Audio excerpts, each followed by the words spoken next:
Friends, நான் உங்களுடைய ஸ்ரீ பேசுறேன். இன்னைக்கு மிளகு பொங்கல் தான் நம்ம கோயில் பிரசாதம் மாதிரி மணக்க மணக்க நெய் ஊற்றி நல்லா சூப்பராக சமைச்சு வச்சிருக்கோம். வாங்க எப்படி செய்யலாம்னு பார்க்கலாம். அதுக்கு பச்சரிசி 3 டம்ளர் எடுத்திருக்கேன். இந்த மாதிரி தலை தட்டி போட்டுக்கோங்க. சிறுபருப்பு நான் 1.5 டம்ளர் போட்டிருக்கேன். நல்லா வாஷ் பண்ணி எடுத்துக்கலாம் 3 டைம்ஸ். வாஷ் பண்ணி எடுத்ததுக்கு அப்புறம் 1 டம்ளருக்கு 3.5 கிளாஸ் தண்ணி அளவுக்கு எடுத்து நான் நல்லா வேக வச்சிடுறேன். கல்லுப்பு போட்டு தேவையான அளவு கல்லுப்பு போட்டு நீங்க நல்லா கொலைய வேக வச்சுக்கலாம். நான் குக்கர்லாம் யூஸ் பண்ணல, நார்மலா தான் நான் வேக வைக்கிறேன்.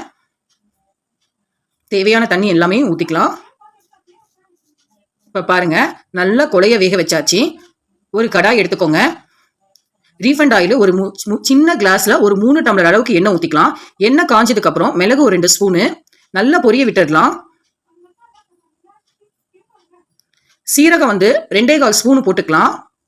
நல்லா பொரியும் பொழுது பொரிஞ்சதுக்கு அப்புறம் சீரகம் போட்டுக்கலாம். பாருங்க, சீரகம் நல்லா பொரியுது பாருங்க. முந்திரி ஒரு 100 கிராம் தனியா எடுத்து வச்சிருக்கேன். முந்திரியும் நம்ம இந்த ஸ்டேஜ்ல ஆட் பண்ணிடலாம்.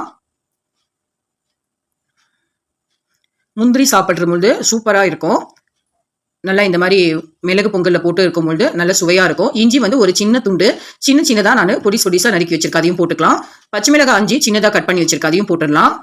கருவேப்பிலை 3 கீத்து நான் போட்டுடுறேன். இப்போ எல்லாத்தையும் நல்லா செவர விட்டுக்கலாம். பெருங்காயத்தூள் ஒரு 1/4 ஸ்பூன் அளவுக்கு நான் இதில் அப்படியே மிக்ஸ் பண்ணிடுறேன். அடுப்பு ஆஃப் பண்ணிடுங்க. இப்போ அந்த மிளகு பொங்கல்ல நம்ம வேக வச்சதில் நம்ம இதை எடுத்து மிக்ஸ் பண்ணிடலாம். இப்போ எனக்கு அது நிறைய இருக்கிறதுனால நான் வேறொரு பாத்திரத்துக்கு நான் மாத்திடுறேன். இப்போ நல்லா எல்லாத்தையுமே நல்லா மிக்ஸ் பண்ணிடுங்க. சூப்பரான ஒரு மிளகு பொங்கல் அருமையாக ரெடி ஆயிடுச்சு. உங்களுக்கு என்ன கம்மியாக வேணும்னாலும் நீங்கள் குறைவாக எடுத்துக்கலாம்.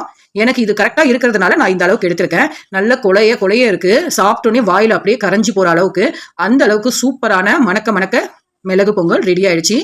சைட்லயே இதுக்கு சைடிஷா உளுந்து வடையும் ரெடி ஆயிட்டு இருக்கு. சிறுபருப்பு சாம்பாரும் இதுக்கு சைடிஷ். இது நான் 1 கிளாஸ் அளவுக்கு கொஞ்சம் கம்மியா நெய் இறக்கும் பொழுது இந்த மாதிரி நம்ம மிக்ஸ் பண்ணிடலாம்.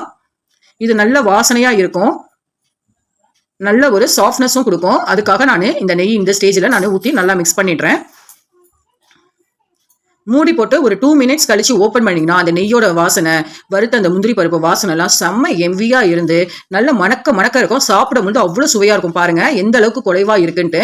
கரெக்டான பதத்துக்கு நம்ம மிளகு பொங்கல் ரெடி ஆயிடுச்சு. இந்த டிஷ் ரொம்ப நல்லா இருந்தது. சிறுபருப்பு சாம்பாரோட வடையை சேர்த்து சாப்பிடும் பொழுது மார்னிங் பிரேக்ஃபாஸ்ட் சூப்பரா இருந்தது எங்க வீட்டில். இந்த டிஷ் உங்களுக்கு மறக்காம பிடிச்சிருக்கும்னு நம்புறேன். நீங்க வீட்டில் ட்ரை பண்ணிட்டு எனக்கு மறக்காம ஷேர் பண்ணுங்க, கமெண்ட் பண்ணுங்க. நம்ம சேனலை மறக்காம சப்ஸ்கிரைப் பண்ணிடுங்க. பாய். ஷேர் பண்ணுங்க, கமெண்ட் பண்ணுங்க. நம்ம சேனல்ல மறக்காம சப்ஸ்கிரைப் பண்ணுங்க. பாய். See you.